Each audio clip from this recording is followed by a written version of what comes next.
గోదావరిలో వరద నీటి మట్టం రాను పెరుగుతోంది. ప్రస్తుతం ధవళేశ్వరం కాటన్ బ్యారేజ్ వద్ద వరద నీటి మట్టం 14.2 అడుగులకు చేరింది. దీని ప్రభావంతో కోనసీమలో 40 లంక గ్రామాలకు ముప్పు ఏర్పడింది. ఏజెన్సీలో గోదావరి, శబరి ఉధృతితో 4 మండలాల పరిధిలో 177 గ్రామాలు ముంపు బారిన పడ్డాయి. కుంట వద్ద వరద నీరు చేరిపోవడంతో ఆంధ్ర, ఒరిస్సా, ఛత్తీస్గఢ్కు రాకపోకలు పూర్తిగా నిలిచిపోయాయి.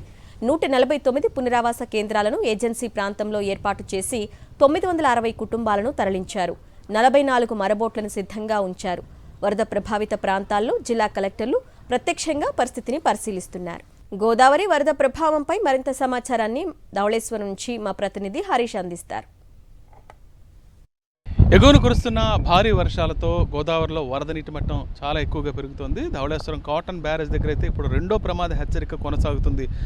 వరద నీటి మట్టం 14.2 అడుగులకు చేరుకుంది. దాంతో గోదావరి చాలా ఉధృతంగా ప్రవహిస్తోంది. 13,38,000 క్యూసెక్కుల నీటిని దిగువ విడుదల చేస్తున్నారు. పెద్ద ఎత్తున వరద నీరు కిందికి విడుదలవడంతో దిగువనున్న కోనసీమ లంక గ్రామాలు కూడా ఇప్పటికే చాలా ప్రాంతాలు జలమయమయ్యాయి. ముఖ్యంగా లోతట్టు ప్రాంతాల్లో ఉన్న కనకాయలంక కాజ్వే, ఎదురుబిడియం కాజ్వే కూడా పూర్తిగా జలమయమయ్యాయి. చాలా లంకలో దాదాపు 45 లంక గ్రామాలు 5 మండల 5 నియోజకవర్గాల్లో ఇప్పటికే ఈ 45 గ్రామాలకు ఎఫెక్ట్ అయితే ప్రత్యక్షంగా కనిపిస్తోంది. ముమ్మడోరు నియోజకవర్గంలో అయితే లంక, తానే లంక, ఇతరత్ర చుట్టుపక్కల ప్రాంతాలు కూడా జలమయమవుతున్నాయి. అదేవిధంగా పీ గన్నవరంలో అయితే ఇప్పటికే కనకాయలంక కాజ్వే కొట్టుకుపోయింది. దాంతో 4 లంక గ్రామాలకు రాకపోకలు నిలిచిపోయాయి. ఎదురుబిడియం కాజ్వే కూడా ఐనవెల్లి మండలంలో కొట్టుకుపోయింది. దాంతో అక్కడ ఒక 4 గ్రామాలకు లంక గ్రామాలకు రాకపోకలు నిలిచిపోయాయి. మరోవైపు ఎగువనైతే ఏజెన్సీ ప్రాంతంలో అయితే వరద బీభత్సం సృష్టిస్తుంది. ముఖ్యంగా చింతూరు, విఆర్పురం, కోనవరం మండలాల్లో అయితే ఒకవైపు గోదావరి, మరోవైపు శబరి, కొండవాగులు కూడా చాలా ఉధృతంగా ప్రవహిస్తున్నాయి. దాంతో చాలామందిని దాదాపు 960 కుటుంబాలను ఇప్పటికే పునరావాస కేంద్రాలకు తరలించడం జరిగింది. అనేక చోట్ల పునరావాస కేంద్రాలు ఏర్పాటు చేసి బాధితులందరినీ తరలిస్తున్నారు. ప్రమాదకరమైన స్థాయిలో దాదాపు 41 మీటర్ల ఎత్తులో గోదావరి, శబరి ఉధృతంగా ప్రవహిస్తున్నాయి, ప్రమాదకరమైన స్థాయిలో ప్రవహిస్తున్నాయి. ఈ నేపథ్యంలో ప్రత్యక్షంగా జిల్లా కలెక్టర్ అక్కడ ఉండి అన్ని చర్యలు పర్యవేక్షిస్తున్నారు.